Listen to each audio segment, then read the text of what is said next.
Welcome to the Do Zone, where entrepreneurs go to get things done. I'm your host, Josh Thomas. You can find me on all social media at JT Literally. Each week, I bring on experts from a variety of backgrounds to share their secrets on how to optimize performance so you can take massive action and crush your goals. If you want to build a slingshot that brings in quick cash and sales for your business in as little as 7 days, I'm going to give you a simple framework that has worked for me and my clients time and time again at no cost to you. Go to factor1.io now, enter your email for immediate access. Once again, that's factor1.io. Today's guest is Adam Carroll. Adam Carroll is a renowned financial literacy expert, celebrated author, and captivated speaker who has delivered over 1,000 speaking engagements worldwide. Wow. With this thought provoking TED Talks, which have amassed over 6 million views on YouTube, Adam has become a prominent figure in the field of finance. Adam, welcome to the Do Zone. Tell us something you believe is the key to getting stuff done that most people wouldn't think of. Well, Josh, thank you for having me first and foremost. The key to getting things done is as crazy as it sounds, is you got to eliminate all the stuff that's irrelevant to getting it done. And I only know that because I am probably about as ADHD as most entrepreneurs could be. And I realized years ago that I have a bazillion ideas, but I can't chase a bazillion ideas. I got to chase one at a time. And so, all my projects and whether it's a book or a TED Talk or a documentary, have all been one project at a time with sole focus on that thing and, in the moment. Yeah, well said. And it's one of those things. If you have more than one master, you have no master. And you're mastering nothing. And it's the entrepreneurial curse, really, because we want to go and do all of the things, but in order to do all of the things, we have to do one thing pretty well and not and push everything else out. And it's hard to do, right? I mean, I think it was Warren Buffett, his old adage about how do you decide what to do? Well, you make a list of all the things you have to do, choose the top one and forget the rest, or push all the rest, till later. Um, and not so secretly here, Josh, one of the ways that I learned this, I was in the mortgage world years ago, and I was calling on mortgage brokers trying to sell them products that I was selling through the lender that I worked for. And I walked into this guy's office and it was pristine. There was not a thing out of place on his office. His desk blotter was in place. His pens were set just so. He had folders neatly organized on his desk in front of him. And I said to his partner, who looked like all the filing cabinets had exploded in his office, I said, "What is up with John? Is he OCD or what's the deal?" And he said, "No, he's so ADD, ADHD. If anything's out of place, it occupies his thoughts where he can't actually be productive." And I took that away because I hadn't been to that extreme. But if I have stacks of things in my office or paperwork sitting around, it is a piece of my mind that I'm looking at it going, I need to take care of that. And so having a very clean office environment for me is critical. And then figuring out, how do I keep that in my calendar? How do I keep it in my note-taking section? And I've been really intentional about trying to build that into my world, not always perfect, but always trying to strive to get better. Yeah, you were commenting on my background here earlier, and I'm very strategic in that the mess is in the periphery, right? Everything's just out of the camera view. So Yes. Yes. Do you have those days where you're like, okay, now I'm going to tackle this stack? no, no, I'm very much like I have to do it all now. Yeah. Yeah. It gets Yeah. it gets overbearing, and then I'm just like, okay, now it's time. Yeah. And so I'm curious, you have multiple TED Talks. Yeah. And so what are some of the ones that we should definitely see? And what are they about? What is the kind of the main idea? Yeah. The one that went viral was from the London Business School, and it's titled "When Money Isn't Real, the $10,000 Experiment." And the gist of that talk was, I played a game of Monopoly with my kids with real cash, and I played it with them when they were like 6, 8, and 10. And the lessons that I learned from that, Josh, were really instrumental in how we raised our kids around money. And now they're significantly older. They're 16, 18, and 20 now. and they're all very, very money savvy. They have been kind of on their own financially since they were about 14, meaning, we take care of the essentials, but everything else that they will ever want or need is really on them. They buy their own cell phones, they buy their own computers, they buy a car when it comes time. And we've shared, the lessons from that TED Talk on a variety of different podcasts. But that talk alone for me is sort of at the heart of what I do around teaching people money and how we learn money from a very early age.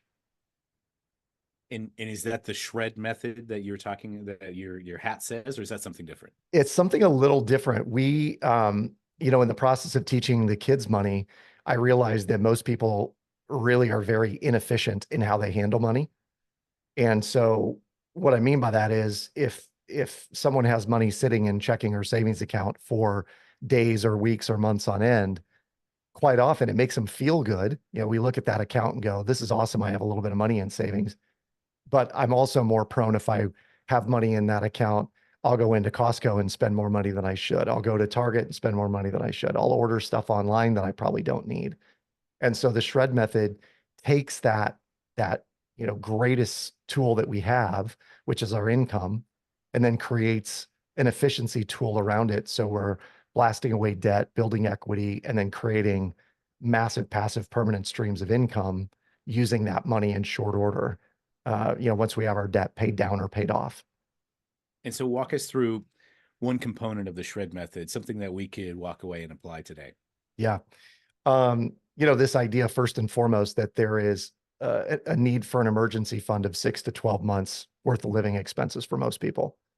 And we would look at that and go, okay, how much do you really need in order to feel safe and secure in available money? Available money would be money you could go to the bank and pull out. And how much do you need in accessible money? The accessible money might be equity in your property. It might be a credit card. It might be a business line of credit. Could be in a variety of different places, cash value in a life insurance plan, et cetera. And so we start looking at what do you have and where are you putting that money that could be better utilized in a more efficient manner? Quite often what that means is we're showing people how to cycle their income through a line of credit or what we call a shred account. And then this piece of software that powers the shred method will tell you, based on what you have coming in and you have going out, send this lump sum amount to this debt or that debt or the mortgage. And generally speaking, the shredders we work with are out of debt completely, mortgage included, in about 4.2 years. So it's mind-bogglingly fast. And people will often say, this is magic. There's a magic pill behind this. And it really isn't. It's not magic. It's just math. And it's math that most of us don't know because we trust the banking system to tell us what to do. It's not magic. It's compound interest. That's right. That's right. Close And enough. Yeah. And they have figured that out, right? Because we are their compound interest vehicle. And if you don't believe that, drive within a 2-mile radius of where you live. There's probably 24 bank buildings that have just been built that are $10 to $20 million a piece. They have figured this out for sure. Yep, that's right. And so, where can we go to learn more about the shred method? Or actually, before you tell us that, Yeah. could you give us kind of a skeletal overview? So you gave us that one component there, but Yep. what is it and who's it best for? Yeah. It's best for someone that is somewhat disciplined with their finances already. So we would rather work with people because we find they have great success who have more money at the end of the month, not more month at the end of their money, right? We got to have somebody who has some in discretionary income, but there's a better way. You just haven't exactly seen it yet. Like, there's a way to get ahead. There are people getting ahead and you're wondering how to do that. Those are people we love to work with. So if somebody's got some discretionary income, consistent income, whether it's through a business or a job, we would love to work with you. And if you go to theshredmethod.com, you can run your finances through our quick calculator. It'll tell you how fast you can be out of debt, how much you'll save, and what that could turn into over the long haul once this turns into an investment vehicle. But again, we're an education company. So to your question, Josh, how does this work? It's a course, it's a community, and it's a piece of software. And the software is really about holding you accountable the course and the community are really about education and coaching. Awesome. And why shred? It's a great question.